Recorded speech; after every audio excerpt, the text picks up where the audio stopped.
ভাই তেলের দাম আমাদের দেশে বেড়েছে না কমেছে? বিশ্বাস করুন, আমার সঙ্গে এখন চলেন, তেল পাম্পে যাবেন, 1.5 মাইল দূরের থেকে মানুষ মোটরসাইকেল নিয়ে দাঁড়াই আছে।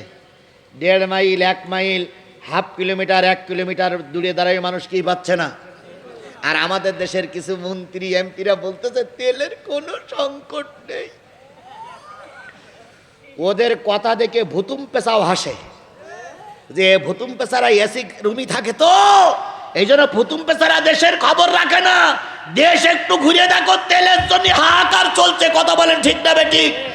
আমি যে গাড়িটায় আসছি ওই গাড়িটার তেল ফুরাই গেছে। এক পাম্পে যেয়ে বললাম, খোকা একটু তেল দিবি? কয় হুজুর তেল তো হবে না, আর হলু তাতে আপনি যেতে পারবেন না। একজন এসে বলতে, হুজুর আপনি জিহাদি হুজুর না? তাই আমি বললাম হ্যাঁ। কয় হুজুর একটুখানি দেরি করেন, এই কোটার বিদায় দেই। এই কোটার বিদায় দিয়ে বলতে, হুজুর তেল কটা লাগবে? আমি বললাম অন্তত 15টা দে। 15টা দেওয়ার পরে বলতে, হুজুর সবার কাছ থেকে নেই 300 টাকা, আপনি 200 টাকা করে দেন। আমি বললাম এই খোকা তেলের দাম তো 116 টাকা। কয় হুজুর আপনার এটা ইচ্ছা করে দিস না, আপনি আমার ভক্ত, আপনি হুজুর মানুষ না, 200 টাকা করে দিলে হবে। আমি যে তুই তো তেল ফিরিয়ে নে। এইরকম ব্ল্যাক মেল করে 200 টাকা, 100 টাকা তেল 200 টাকা 300 টাকা বিক্রি হচ্ছে কি হচ্ছে না? ভাই জাতিকে আল্লাহ পাক এই বিপদ থেকে উদ্ধার করুক, সকলে মিলে বলেন আমিন। এখন আমেরিকায় একজন গেছে, কয় ক্লাস মেট্রিক পাস, এখন ওর মাল সামানা চুরি করে নিয়ে গেছে। রাত্রে এসে দেখে যে মাল সামানা নাই। উনি তখন আমেরিকার পুলিশের কাছে ফোন দিয়েছে, hello hello police station, hello. Police বলতেছে ইয়েস হ্যালো। তখন বাঙালি 9 ক্লাস মেট্রিক পাস বলতেছে, স্যার কাটিং দা বাঁশের বেড়া, ঢুকিং দা চোর, লুইং দা আসবাবপত্র, গুইং দা দৌড়। আচ্ছা বলেন তো এটা ইংরেজি না বাংলা? এই কথা বলেন, এটা ইংরেজি না বাংলা? বাংলাও না ইংরেজি না, ভেজাল। এই তো ভেজাল, এই তো বুঝতে পেরেছেন ভেজাল। তো এখন আমেরিকার পুলিশ বলতেছে হোয়াট ইজ বাঁশের বেড়া? বাঙালি বলতে, এই তুই কোন জাতের পুলিশ রে? বাঁশের বেড়া বুঝিস নি? তুই পুলিশি চাকরি করিস? বাঁশের বেড়া ইজ দা খাড়া খাড়া, চাটাইয়ের সঙ্গে পেরেক মারা, ইট ইজ বাঁশের বেড়া। আচ্ছা বলেন তো, এই কায়দায় যদি পুলিশের সঙ্গে কথা হয়, পুলিশ কি ওর ভাষা বুঝবে? আমি কি কিছু কিছু ইংরেজি আর কিছু কিছু বাংলা বলেছি না? সব বাংলায় বোঝানোর জন্য চেষ্টা করেছি। তাহলে আপনি বুঝবেন না কেন? আপনি বুঝবেন না কেন? তাহলে কয় শ্রেণীর মানুষ জাহান্নামের সামনে? 1 নম্বর, বেনামাজি যদি জাহান্নামে যায়, নামাজি জান্নাতে যাবে। তাহলে আজকের এই কাফেলার কাছে গওদা করতে পারি, যতদিন বেঁচে আছি নামাজ কাজা করব না। কারা কারা রাজি আছেন হাত উঁচু করে আল্লাহরে দেখান। সবাই একটা তাকবীর দেন, নারায়ে তাকবীর, লিল্লাহি তাকবীর। আল্লাহ আমরা বেনামাজি হয়ে মরতে চাই না, আমাদেরকে নামাজি হয়ে মরার তৌফিক দান করে দাও। মা বোনেরা যারা আলোচনা শুনতেছেন, সকলের কাছে দাবি করছি, মায়েরা বোনেরা আপনারাও ছোট্ট করে হাত উঁচু করে আল্লাহরে দেখান।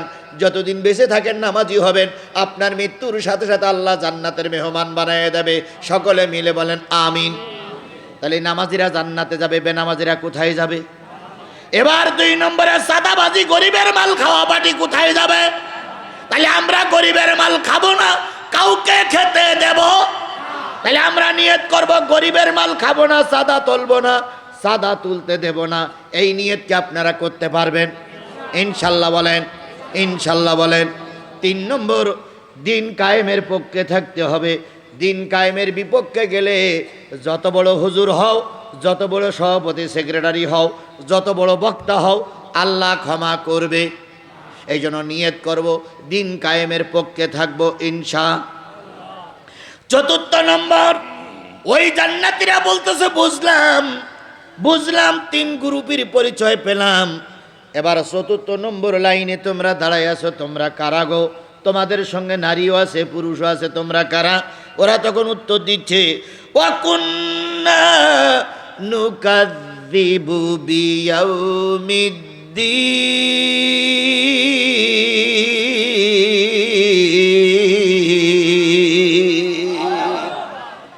আমরা হলাম পরকাল অস্বীকারী। তার মানে ওয়াজ নসিহত শুনতাম আমরা, কিন্তু কাজে লাগাতাম না। ওয়াজ আমরা জানি কিন্তু কাজে লাগাই না। এরকম গ্রুপ এই মজলিসের ভিতরে আছে না নাই? জোরে বলেন আছে না নাই? একটু প্রমাণ দেই কারা সেই গ্রুপ। আপনারা এই লেবুগাতির লোক কারা কারা, একটু হাত তোলেন তো। লেবুগাতির লোক কারা কারা? লেবুগাতি, এই গ্রামের লোক কারা কারা? আচ্ছা, এই গ্রাম ছাড়া বাইরের গ্রাম তাইছেন কারা কারা, একটু হাত তোলেন তো। দেখেন দেখেন, আল্লাহ দেখেন, সভাপতি সাহেব বাইরের লোক বেশি, বাইরের লোক বেশি। আল্লাহ আপনাদের কবুল করুক, আল্লাহ আপনাদের পর রহম করুক। আমি আপনাদের বোঝাতে চাচ্ছি, কেউ হইছেন ভ্যানে, কেউ হইছেন সাইকেলে, কেউ হইছেন মোটর সাইকেলে। এখন বাড়ি ফিরে যাবেন। বাড়ি ফিরে যাবার সময় পরকাল অস্বীকারী কারা তাদেরকে বলতেছি, বাড়ি ফিরে যাওয়ার সময় ভ্যানওয়ালা বলতেছে, ভাই অস্ত অন্য দিন শোনেন, রোজার আগে ওয়াজ শুনেছেন, রোজা ঈদের দিন তে ওয়াজ শুনতেছেন, কিন্তু আজকের যে হুজুর ওয়াজ করলো, ওয়াজগুলো একেবারে চোখে আঙুল দিয়ে দেখাই দিল সাকার নামক জাহান্নামে যাবে কারা। সুতরাং যে কদিন বেঁচে আছি আমরাও হুজুরির কথাগুলো মেনে চলবো। ওই গ্রুপের ভিতরে একজন আমলিগির লোক আছে, তিনি বলতে চাই, তোর ভ্যান চালানোর দরকার, তুই ভ্যান চালা, আমরা কি করব না করব তোর অত উপদেশ দেওয়া লাগবে না। তখন ভ্যানওয়ালা বলতেছে, না ভাই আমি তো ভ্যান চালাচ্ছি, কিন্তু কত সুন্দর কথা হুজুর বলল, দেখলেন? তবে তো হুজুররা কত রকম বলে, ও হুজুরদের কথা বাদ দে। তখন এই ভ্যানওয়ালা আবারও বলতেছে, হুজুররা কত রকম বলে ঠিকই, কিন্তু এ হুজুরটা ব্যতিক্রম, 20টা মামলা খাইলো, 5 দিন রিমান্ডে ছিল, 5 দিন আয়না ঘরে ছিল, 3 বার গুলির মুখিতে বাইর আসলো, হুজুরটা মনে হয় আসলে ভালো। তখন যে বামপন্থী রামপন্থী সে কি বলবে জানেন? এই হুজুররা যদি এতই ভালো হয় তো ওয়াজ করি টাকা নেয় কেন? আছে এই কথা বলেন, আছে। এরাই হলো ইসলাম অস্বীকারী গ্রুপ। কথা বলেন ঠিক না বেঠিক? এই জন্য আমরা যেগুলো মেনেছি সামে না কথায় না, আমরা যেগুলো শুনলাম ওগুলো কি করব? মানবো ইনশা। পারবেন তো? আল্লাহ আমাদের কবুল করুক। অনেকক্ষণ ধরে কথা বললাম, রাগ করেছেন ভাই আপনারা?